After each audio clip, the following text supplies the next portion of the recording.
In less than 12 hours of labor time, I changed this wardrobe into this.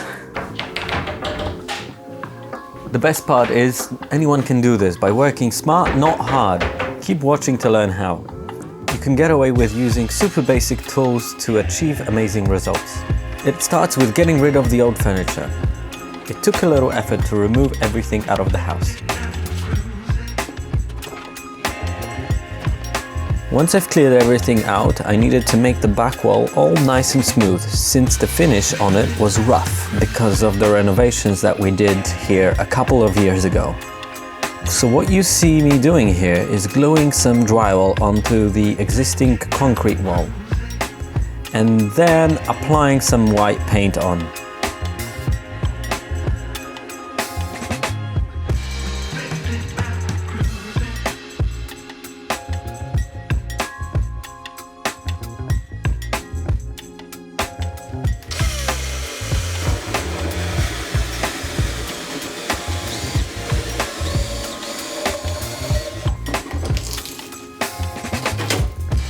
The next step is to start preparing the walls of the wardrobe for shelves and hinges.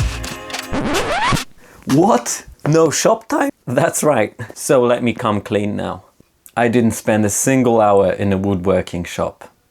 I just brought all my tools home. No, I'm kidding. All I needed to do is draw a good design of what I wanted to build. You can do away with a piece of paper, a pencil and a ruler. I did it in SketchUp.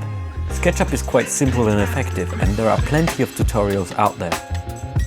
First, I sketched the empty space where the wardrobe was going to live. Then I designed the inside. If you want to do this and you're not sure on how to arrange everything inside, you can find plenty of inspiration on Pinterest. Finally, I designed the doors. Then I used the plugin called Cordless to give me the dimensions of all the components.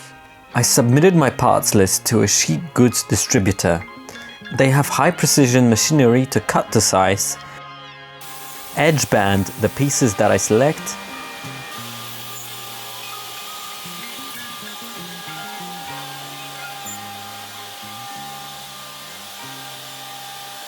with an incredible quality.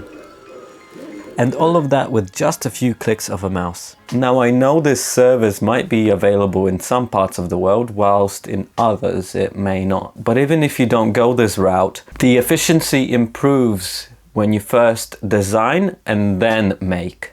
Because you save money by making your mistakes inside of your design on your piece of paper, rather than wasting money on wrong cuts on a real piece of wood. Okay, let's get back to the build. Well, I appreciate high-end craftsmanship of gorgeous joinery with concealed fasteners. There is a time and a place for that. In this project, I have limited time, so while I'm still maintaining high precision, I don't mind using these wide angled brackets. Also, the way the space for this wardrobe is shaped makes it so that I couldn't assemble it on the outside and slide it in. I have to assemble everything in place, so inside brackets are perfect.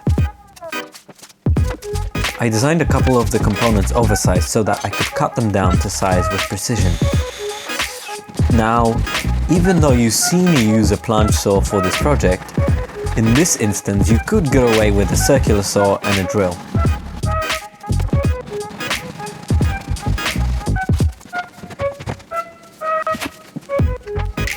Honestly, one of the hardest and most time-consuming parts of the build was actually aligning the assembled piece so that it lines up with the walls of the house, so that everything is nice and flush and the gaps are fairly even, and not the assembly itself.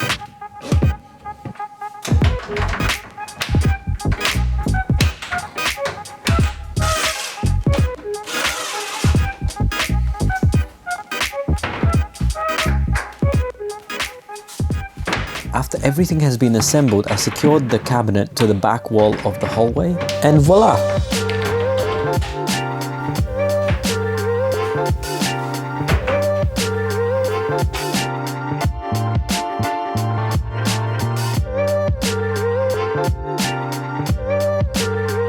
So that's it. Click over here to check out another one of my videos.